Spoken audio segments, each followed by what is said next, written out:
ஒரு ஊரில் ஒரு இளைஞன் இருந்தான். ஒரு நாள் அவன் ஒரு குருவை தேடிக்கிட்டு புறப்பட்டான். ஊரை விட்டு வெளியில் போனான். போகிற வழியில் ஒரு காடு. அந்த காட்டில் ஒரு மரத்தடியில் ஒரு பெரியவர் உட்காந்துருக்கிறார். அமைதியாக மௌனமாக அவர் அமர்ந்திருக்கிறார். இந்த பெரியவரை விசாரிக்கலாம், குருவை தேடி கண்டுபிடிக்கிறதுக்கு இவர் ஏதாவது ஒரு வழி சொல்லி கொடுப்பார் அப்படின்னு நினச்சிக்கிட்டு அவரை நெருங்கினான். ஐயா, எனக்கு ஒரு குரு தேவை, எங்கே கிடைப்பார், அவரை எப்படி அடையாளம் கண்டுபிடிக்கிறது, அதை பற்றி ஏதாவது விவரம் சொன்னீங்கன்னா நான் கண்டுபிடிச்சிக்குவேன் அப்படின்ட்டுருக்கான். பெரியவர் நிமிர்ந்து பார்த்தார். தம்பி, அது ரொம்ப சுலபம். அவர் வயசானவராக இருப்பார், என்னை விட சுமார் 30 வயசு அதிகமாக இருக்கும்.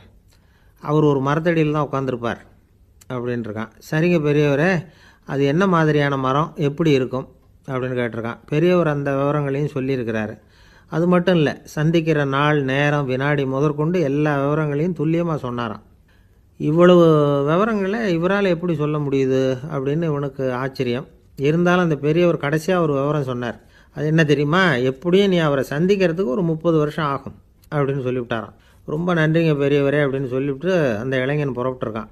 இப்போ அவனுக்கு குரு பற்றின விவரம் எல்லாம் கிடச்சிட்டுது, சந்திக்கிற நேரமும் தெரிஞ்சுட்டுது. ஆனால் 30 வருஷம் அவரை தேடி அலைய வேண்டியிருக்குமே. அவன் தேட ஆரம்பித்தான். காடு மலை எல்லாம் சுற்றி அலைஞ்சான். பல வருஷங்கள் தேடினான். அழுத்து போயிட்டான். கடைசியில் அவனுக்கும் வயசாகிட்டுது. கடைசியில் தன்னுடைய சொந்த ஊருக்கே திரும்பி போய்கிட்டு இருந்தான். அங்கே ஒரு மரத்தடியில் அவன் தேடிக்கிட்டு இருந்த குருநாதர் கிடைச்சார். யார் அவருன்னா, 30 வருஷத்துக்கு முன்னாடி வழி சொல்லி கொடுத்தாருல அதே பெரியவர். அவருக்கு இப்போ 30 வயசு அதிகமாக இருந்தது. அதே மரம். அன்னைக்கு பெரியவர் சொன்ன அடையாளம் இப்போ பொருத்தமாக இருந்தது. இப்போ அந்த பெரியவர் சொன்னார், சரியாக வந்து சேர்ந்துட்டேன், வா, உனக்காக தான் நான் இவ்வளவு காலமும் காத்துக்கிட்டு இருந்தேன் அப்படின்னாராம். என்ன சொல்கிறீங்கன்றிருக்கான். 30 வருஷத்துக்கு முன்னாடி என்கிட்ட வந்தியே, அப்போவே என் காலம் வந்து முடிஞ்சு போயிருந்தது. அப்போவே என்ன உனக்கு அடையாளம் தெரியல, அதனால் இவ்வளவு காலம் உனக்காக காத்துட்ருக்கும்படி ஆகிட்டுது அப்படின்னாராம். ஐயா, அப்போவே நீங்கள் சொல்லியிருக்கலாமே, இதுதான் 30 வருஷம் கழித்து நீ சந்திக்க போகிற இடம், நான் தான் உன்னுடைய குரு அப்படின்னு சொல்லியிருக்கலாமே அப்படின்ட்டுருக்கான்.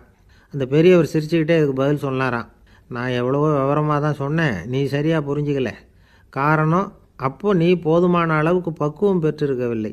அதனால் புரியும் சக்தி இல்லாமல் போயிட்டுதப்போ 30 ஆண்டு காலம் நீ அலைஞ்சி தெரிஞ்சிருக்கிற. அது காரணமாக இப்போ உனக்கு அந்த பக்குவம் வந்துட்டுது. அதனால தான் அடையாளம் காண முடிஞ்சுது, நானே உன்னுடைய குரு அப்படின்னாராம். இதிலேருந்து என்ன தெரியுதுன்னா, ஆன்மீகத்தில் மாணவனாக சேர்றதுக்கு கூட ஒரு பக்குவத்தன்மை தேவைப்படுது. ஒரு பெரிய ஞானி, அவர்கிட்ட ஒரு சீடனாக இருக்க ஒருத்தன் வந்தான். எதிரில் நின்னான். ஞானி அவனை வெகு நேரம் உற்று பார்த்தார். அப்புறம் சொன்னார், சீடனாக இருக்கிறது ரொம்ப சிரமம்னார். நான் தயாராக இருக்கிறேன்னா. அது இன்னமும் சிரமமாச்சே, இங்கே வந்து குருவாக இருக்கிறது மட்டுமே சுலபம் அப்படின்னாராம். அப்படின்னா நான் குருவாகவே ஆகிடுறேன் அப்படின்னானா. இது போலவே இந்த காலத்தில் கதை ஒன்று உண்டு. ஒரு பள்ளிக்கூடத்தில் வகுப்பு ஆசிரியர் மாணவனை திட்டிக்கிட்டு இருந்தார். டேய், நீ 100க்கு 10 மார்க்கு தான் வாங்கிக்கிட்டு இருக்க. இவ்வளவு மோசமாக நீ படித்தா கடைசியில் மாடு மேய்க்கிறது கூட லாய்க்கு இல்லாதவனா ஆகிடுவேன். அதுக்கப்புறம் என்ன செய்ய போகிற அப்படின்னாராம். பையன் தலையை சொரிஞ்சிக்கிட்டே சொன்னானா, சார் அப்படின்னா ஒன்று செய்கிறேன் அப்படின்னானா. இவர் கேட்டிருக்கார், என்ன செய்ய போகிறேன்னு. வேறு என்ன சார், உங்களை மாதிரி ஒரு ஆசிரியர் ஆகிடுறேன் அப்படின்னானா. இமயமலை அடிவாரத்தில் ஒரு மடம். அங்கே ஒரு சன்னியாசி இருந்தார். அவர்கிட்ட ஒருத்தர் வந்தார். சுவாமி, ஆசையை உதற நினைக்கிறேன், முடியல, ஒட்டிக்கிட்டே வருது அப்படின்னாராம். இப்படி உட்கார, ஒரு கதை சொல்கிறேன் அப்படின்னு சொல்லி அவர் சொல்ல ஆரம்பித்தாராம். அவர் சொன்ன கதை என்னென்னா, ஒரு ஊரில் ஒரு ஆள் இருந்தான். அவன் பேர் குப்புசாமி. அவன்கிட்ட எப்பவும் ஒரு பழைய தொப்பி இருக்கும், விடவே மாட்டான். அதனால் அவனை எல்லோரும் தொப்பி சாமி அப்படின்னு தான் கூப்பிடுறது வழக்கம். ஒரு புது தொப்பி வாங்கிக்கப்படாதாப்பா அப்படின்னு நண்பர்கள்லாம் சொல்லி பார்த்தாங்க. பணத்துக்கு எங்கே போவேன் அப்படின்னு விட்டானான். பணம் வச்சுருக்கான், செலவு பண்ண மனசு வரல, மகா கஞ்சன்.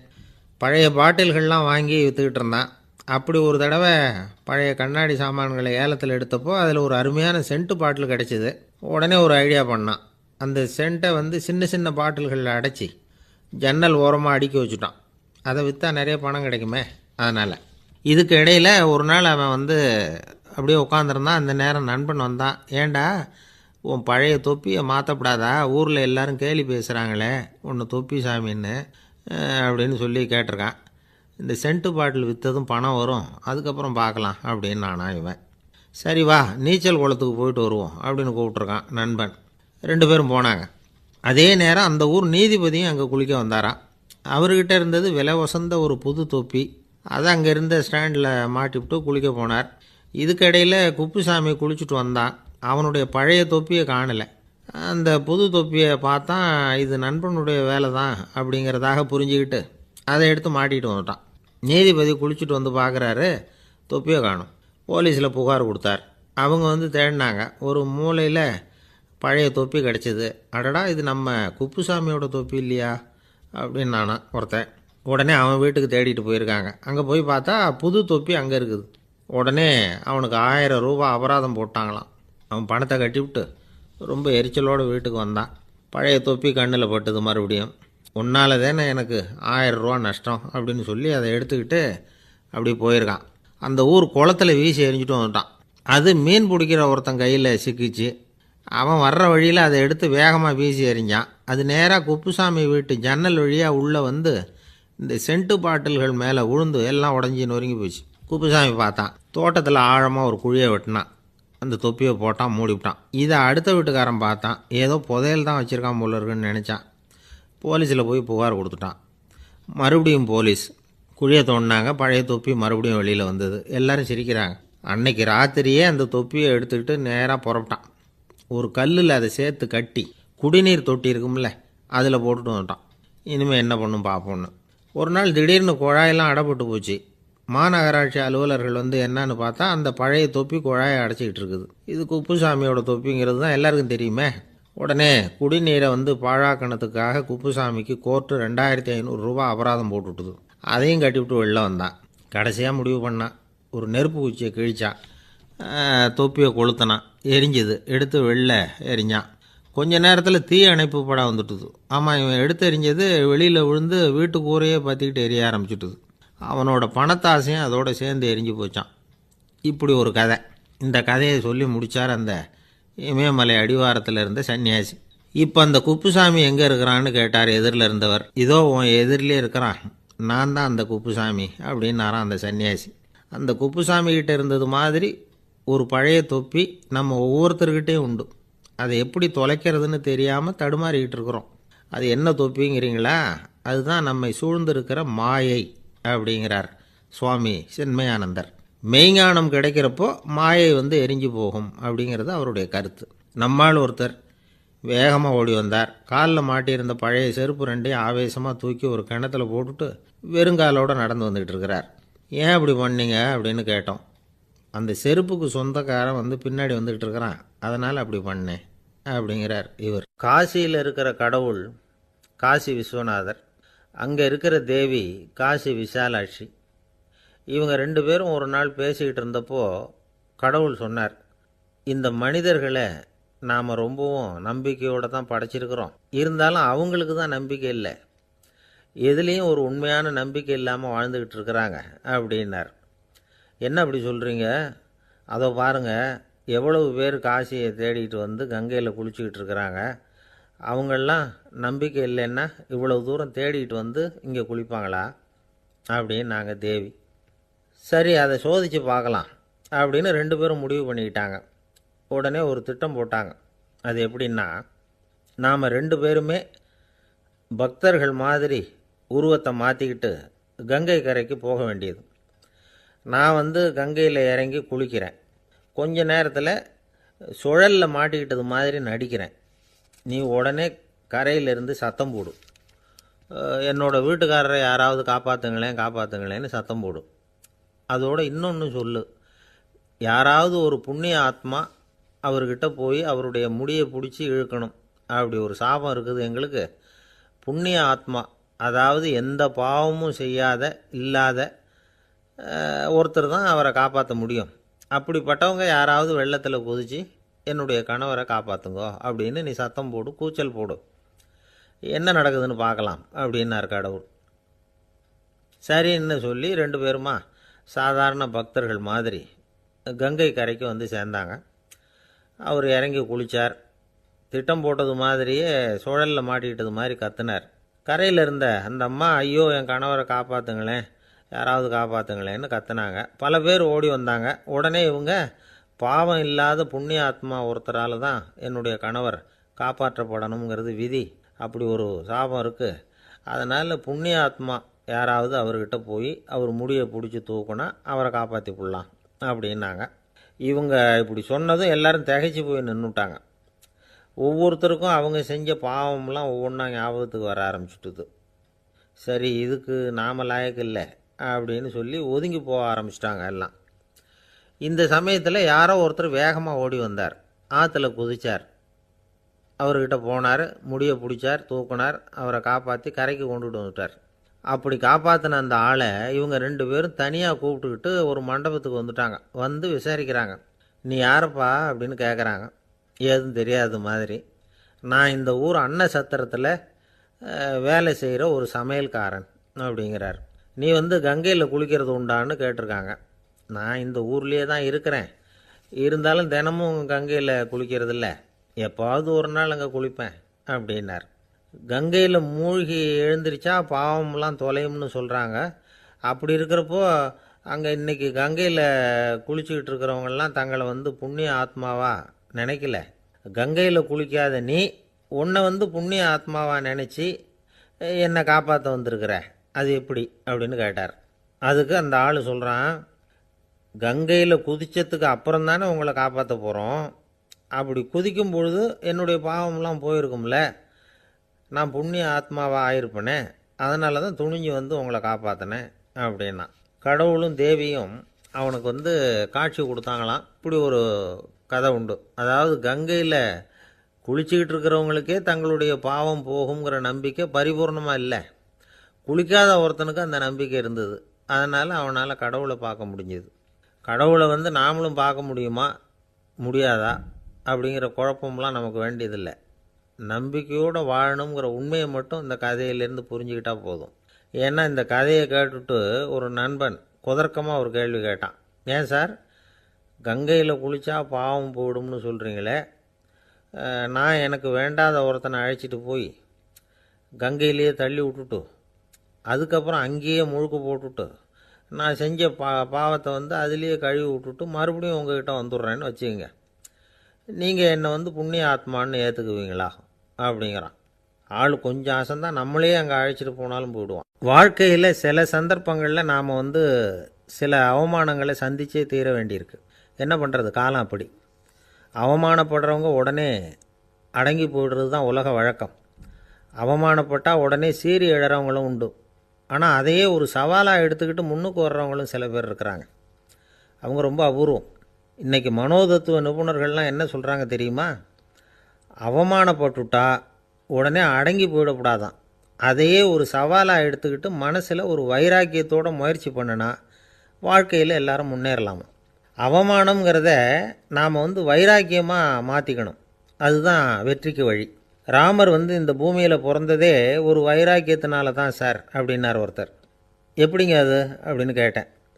அவர் சொன்னார், தசரதருக்கு ராமர் வந்து குழந்தையாக வந்து பிறக்கணும், அப்போ தான் இங்கே இருக்கிற கஷ்டங்கள்லாம் நீங்கும் அப்படின்னு சர்வ லோகமும் எதிர்பார்த்துக்கிட்டு இருக்குது. ஆனால் அவர் எப்போ வந்து பிறப்பார் அப்படின்னு யாருக்கும் தெரியல. அந்த காரியம் சீக்கிரம் நடக்கணுமே, அதுக்கு என்ன பண்ணுறது? நாரதர் வந்தார் ஒரு நாள் தசரதரை தேடி. தசரதா, உனக்கு ஒரு செய்தி தெரியுமான்னு ஆரம்பித்தார். அவர் எப்பவும் இப்படித்தானே ஆரம்பிக்கிறது வழக்கம். என்ன விஷயம்னு கேட்டார் தசரதர். தசரதா, நீ அடிக்கடி உன்னோட தேரில் ஏறிக்கிட்டு தேவலோகத்துக்கு போகிற, அங்கே போகிற வர்ற எல்லாம் பண்ணிகிட்ருக்க, எல்லாம் சரி. தேவலோகத்துலேயும் உன்னை நல்லபடியாக தான் வரவேற்கிறாங்க.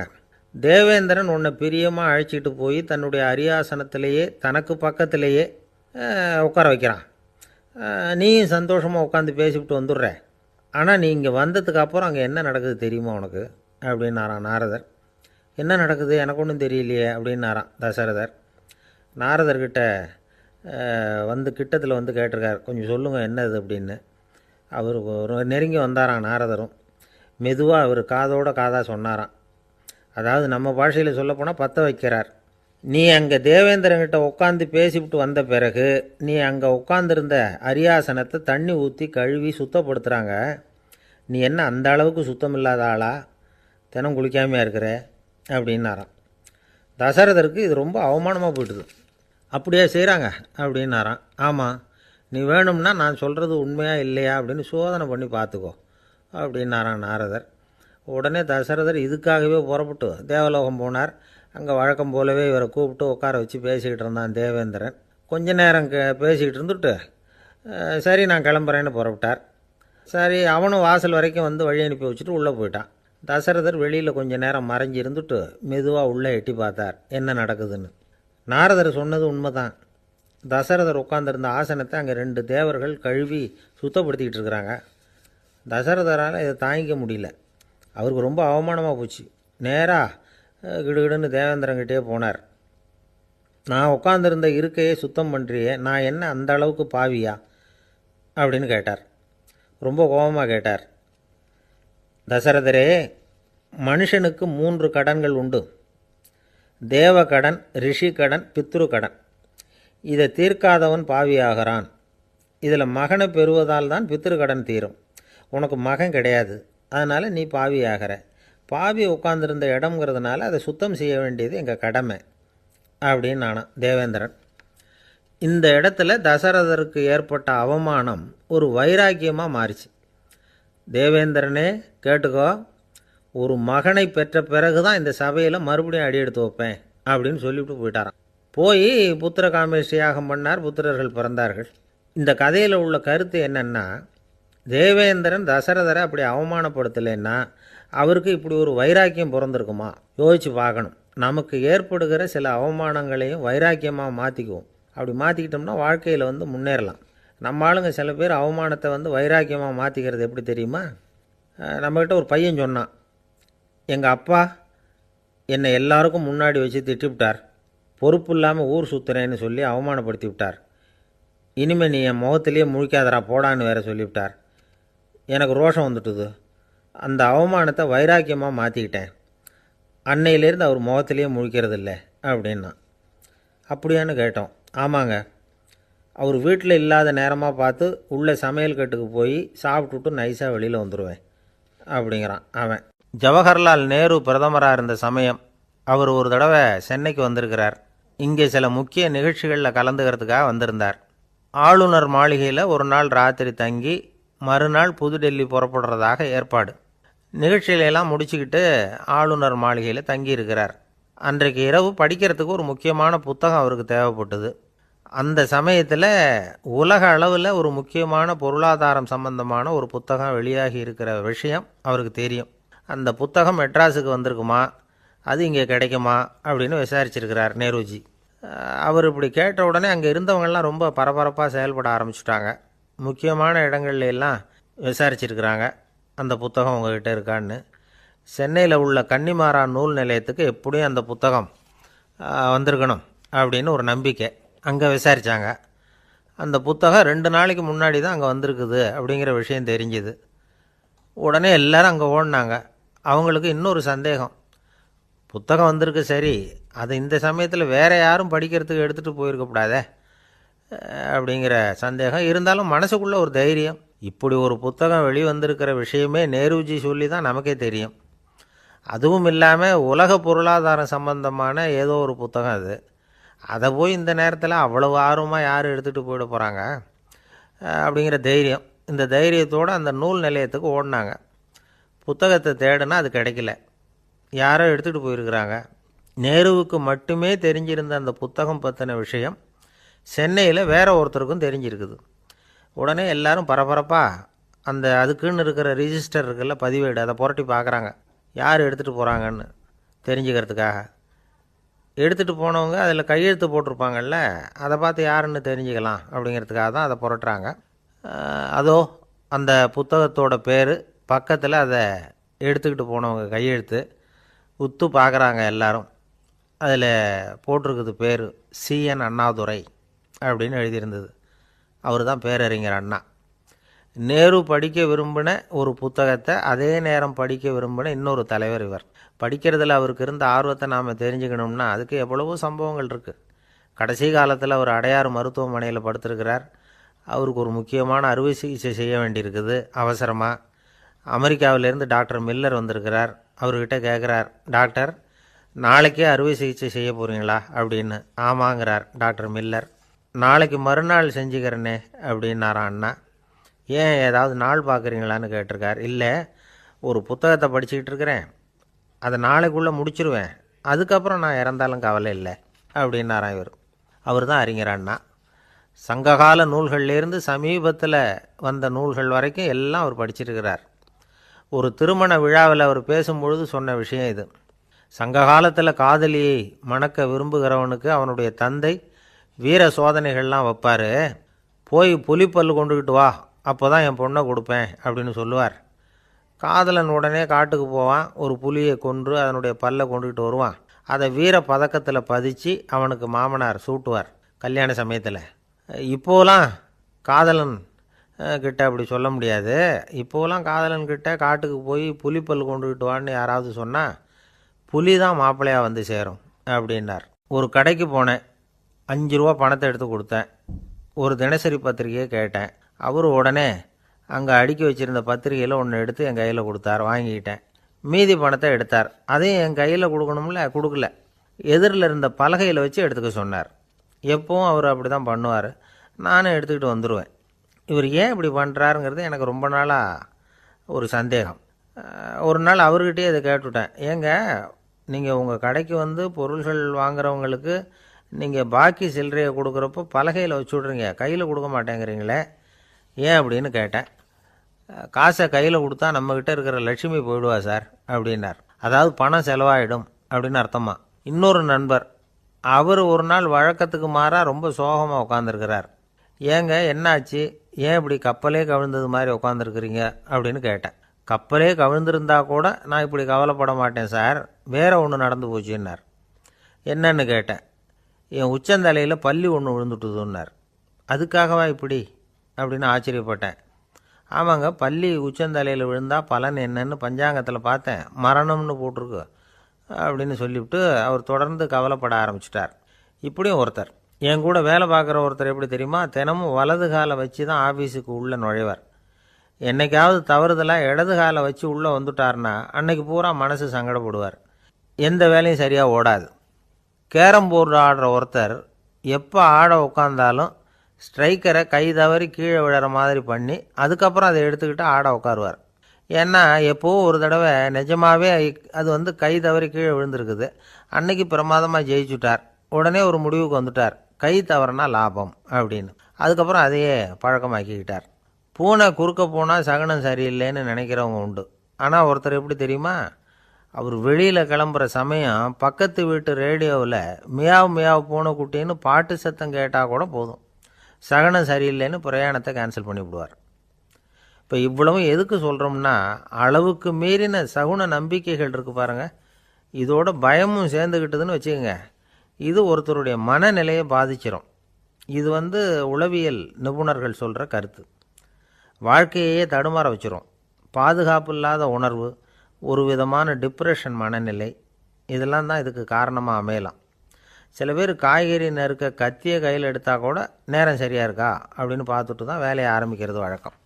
அறிவு தான் மனசுக்கு வாத்தியாராக இருக்கணும், அப்போ தான் வாழ்க்கை வந்து நிம்மதியாக இருக்கும். அறிவு வந்து மனசு சொல்கிறபடியெல்லாம் கேட்க ஆரம்பிச்சுட்டுதுன்னா இடைஞ்சல் தான். ஒருத்தருக்கு 7ஆம் நம்பர் தான் ராசியான நம்பரான். 7ஆம் தேதி தான் எந்த காரியத்தையும் ஆரம்பிப்பாராம். 7 எழுத்து வர்றது மாதிரி பேரை மாற்றி வச்சுக்கிட்டார். 7 மணிக்கு தான் தினமும் எழுந்திருப்பார். 7ஆம் நம்பர் வீட்டில் தான் குடியிருக்கார். கல்யாணம் கூட 7ஆம் தேதி தான் பண்ணிக்கிட்டார். அவர் ஒரு நாள் குதிரை பந்தயத்துக்கு போனாராம். குதிரையோட பேரையெல்லாம் பார்த்தார். ஒரு குதிரையோட பேர் 7 எழுத்தில் அமைஞ்சிருந்தது. 7 தானே இவருக்கு அதிர்ஷ்ட நம்பர். அதனால் உடனே அது பேரில் பணத்தை கட்டினார். பந்தயம் நடந்தது. என்ன சார் ஆச்சுன்னு கேட்டாங்க. நான் பணம் கட்டின அந்த என்னோட குதிரை 7ஆவதாக வந்து சேர்ந்தது சார் அப்படின்னாராம் சோகமாக. ஒரு விவசாயி விதைக்கிறதுக்காக வயல்வெளி பக்கம் போகிறார். விதைகளை அள்ளி வீசினார்.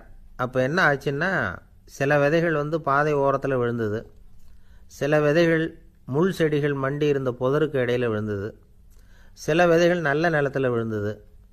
பாதை ஓரத்தில் விழுந்த விதை என்ன ஆச்சுன்னா, அதெல்லாம் பறவைகள் கண்ணில் போட்டுவிட்டுது. உடனே வந்து உட்காந்து கொத்தி தின்னுட்டு போட்டுது.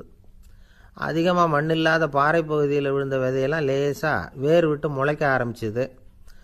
அதுக்கப்புறம் வேர் கீழேயும் ஆழமாக போக முடியல, மேலேயும் சூரிய வெப்பம் அதிகம் தாங்க முடியல, எல்லாம் காஞ்சி கருகி போட்டுது. புதர் பகுதியில் சில விதைகள் விழுந்தது இல்லையா, முள் செடிகள் காடாக மண்டி போயிருந்தது. அதனால் முளைச்சி வர்ற செடிக்கு நெருக்கடி அதிகமாக போட்டுது, சரியாக வளர முடியல, விளைச்சலும் சரியாக இல்லை. நல்ல நிலத்தில் விழுந்த விதைகள் மட்டும் நல்லா முளைச்சிது, நல்லா வளர்ந்தது, விளைச்சலும் பிரமாதமாக இருந்தது. இந்த கதையை சொல்லிவிட்டு கேட்க செவியுள்ளோர் கேட்கட்டும் அப்படிங்கிறார் இயேசு பெருமான். ஆமாம், இயேசு கடலில் நின்ற படகு ஒன்றில் உட்காந்துருக்கிறார். கடற்கரையில் ஏராளமான மக்கள் உட்காந்துருக்கிறாங்க.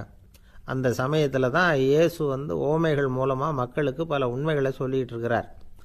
மக்கள் அந்த கதையை கேட்டுட்டு ஒன்றும் புரியாமல் முழிக்கிறாங்க. அதை கவனித்த இயேசு அந்த ஓமையை விளக்க ஆரம்பித்தார். இதில் அந்த விதைக்கிறவர் தான் இறைவன்.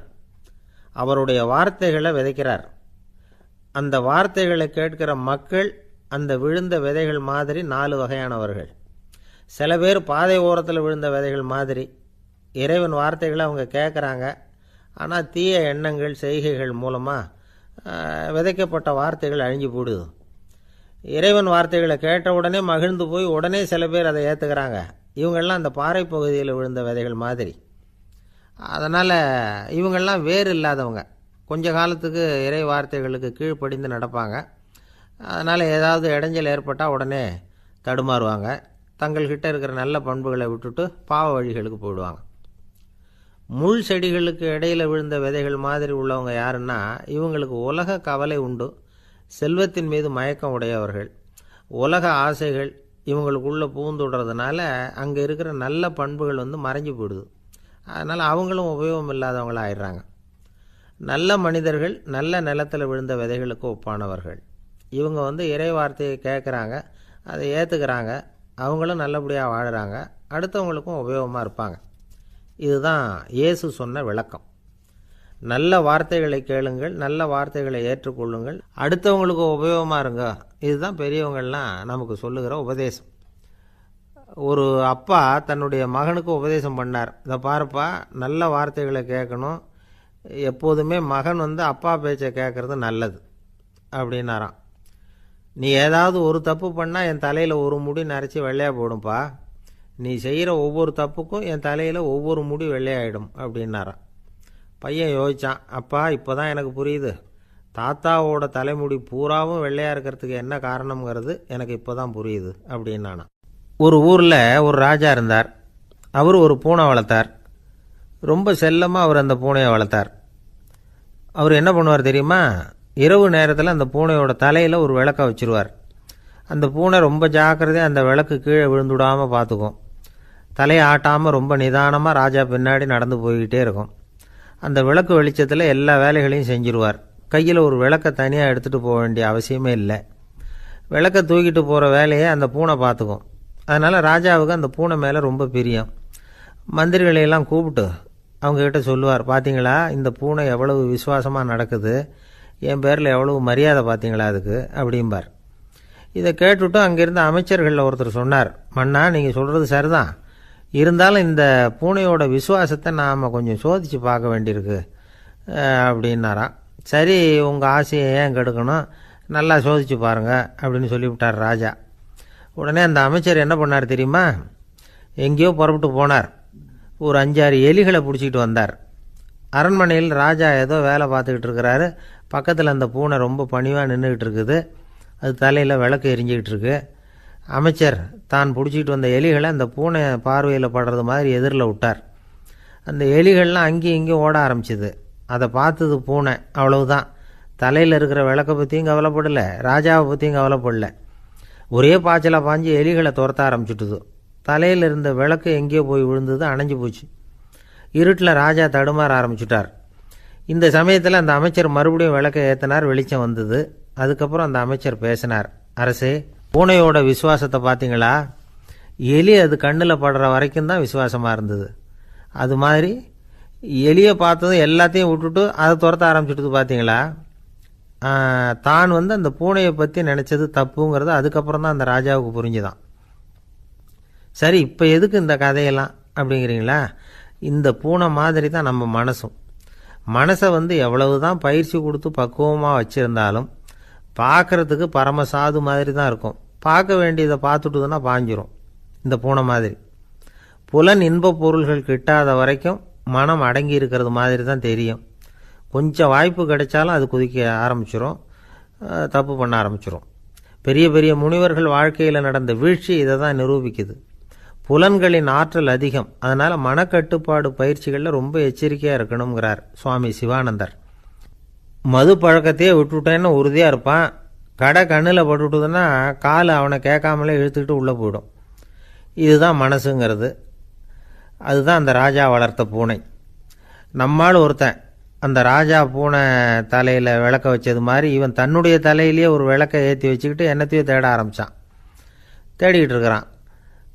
தலையை ஆட்டாமல் நிதானமாக நடந்து ரொம்ப நேரமாக தேடிகிட்டு இருக்கிறான். அந்த சமயம் அங்கே வந்த ஒருத்தர் என்னத்தை தேடுறீங்கன்னு கேட்டார். அதுதான் மறந்து போச்சு அப்படின்னு இழுத்தான். சரி, கொஞ்சம் இப்படி உட்காருங்க, ஞாபகம் வந்ததும் தேட ஆரம்பிக்கலாம் அப்படின்னார் அவர். இவன் கொஞ்ச நேரம் உட்காந்து யோசித்தான். அப்புறம் திடீர்னு எழுந்திரிச்சான். ஞாபகம் வந்துட்டுதுன்னா. என்னன்னு கேட்டார். எங்கள் வீட்டில்